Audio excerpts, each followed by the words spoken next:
Pretty wild plot twist in the series. I've so far really enjoyed the run when it comes to Undead Unluck, and I've been really wanting to see what exactly like the large scale plot is going to be. Is it just going to kill God?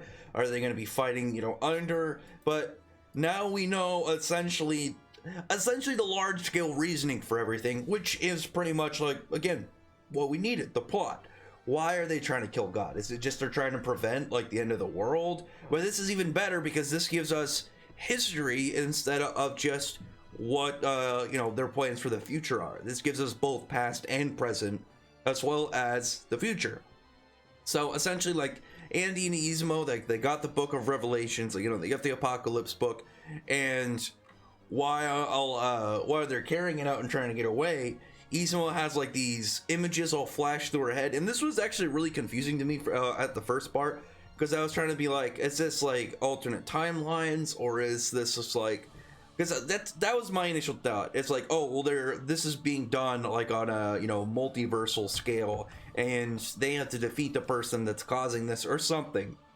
But like you see like this Uma spoil, and it's like Juiz, Victor, Gina, and like some guy, and like again it's just all these different like weird scenarios, like at the round table just Juiz and Victor. That had to like be sad, like in the idea of it, like just down to two of us. That would be rough. And it, like essentially like as they're in the ruins, everybody on their team probably otherwise is dead.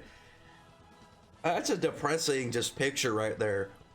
But while they're doing that, like Izmo just has like this over stimulus of her brain, starts freaking out, and during that, like the book tries to get away, but here comes Phil, who's got like a bunch of rocks on his arms, and like he calls him Unfeel. So I'm wondering what exactly with his power makes it unfeel. Like he's maybe it's because he's got like the prosthetic limbs. Maybe he can make anything like become limbs for him. Like he could touch like metal or diamond, or I don't know, water, or in this scenario earth, like anything he can kind of like construct into limbs, which would be cool. Because then he could have like, imagine if you had like air limbs and you had like two tornadoes like below you or something.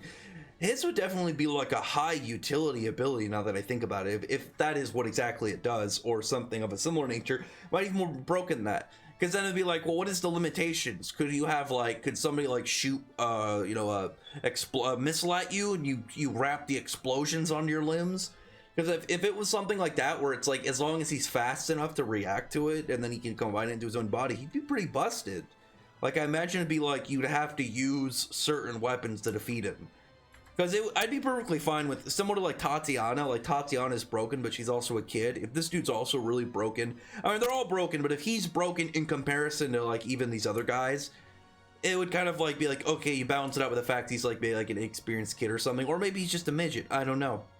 Either way, like you have Billy just deciding he's gonna leave. He's taking the round table, but they have the book, and they're like, okay, we're essentially at a draw, because they have one component, they don't have the other. We need that other one as well. They said they need that essentially they're going to need both before the 31st of the month.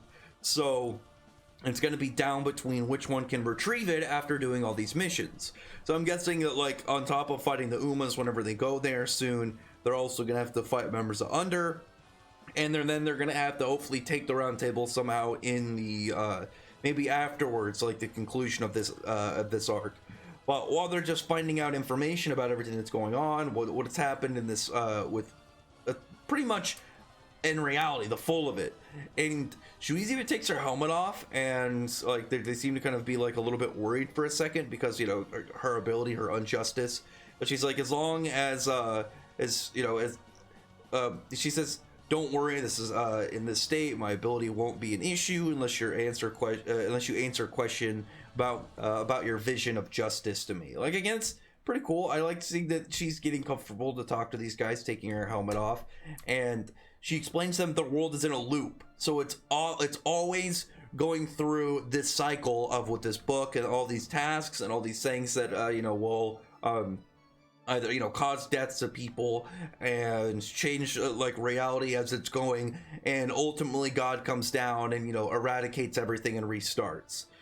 And they created this group. Like, I imagine at one point it was like, okay, we're gonna try and just, you know, fight against, or we're gonna do these tasks, and we're going to, you know, do what we can to prevent the apocalypse. And eventually I would assume that she's just like, there's no point, it's just gonna keep happening, and keep happening, and keep happening. What they need to do is kill God, the person, you know, being the puppet master and all this. That's why they've, you know, she's assembled all these negators, all these people with powers, and all these people capable of maybe eventually defeating them. Actually, also, just as a side note, I like Ishin. You actually can see inside of his suit at one point. You just see his eyes. So I'm wondering what exactly, like, that's going to be about, because that means that he's smaller than, like, the actual suit. I figured he was just a big dude who just wore this badass suit of armor. But now, like, there's, again, we know about the past of the series. This means that these, like, there's characters are gonna have probably a way to find out what happened in this scenario, what happened that was different here, what happened that was different here, and like, who are the core members? Has Andy always been a core member, or at least Victor? What happened that made Victor turn into Andy, like have this card in his brain? Now that we know that he used to be part of this union group that, you know, that Juiz formed, and you know, who are going to be the characters that are big factors in the difference between them? Like, we know Izumo with her unluck ability, but like, who else is like, oh, this is, you know, this is a different character than we've had before, so it could lead into different results.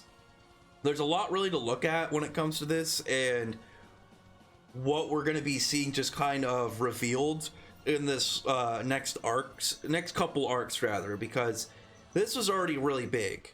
And one thing I really want to see following this is other characters that remember. I'm really hoping that there's like a couple other characters that remember they're on loop, and they're like, they've been repeating life and death for who knows how long, and it's probably, you know, and it's like it's what drove them crazy or something. It makes them like into like an antagonist position or something. That'd be really cool. That would remind me a lot of Kilby from Wakfu, because that was kind of his thing. He just constantly is repeating life, and it just drove him insane.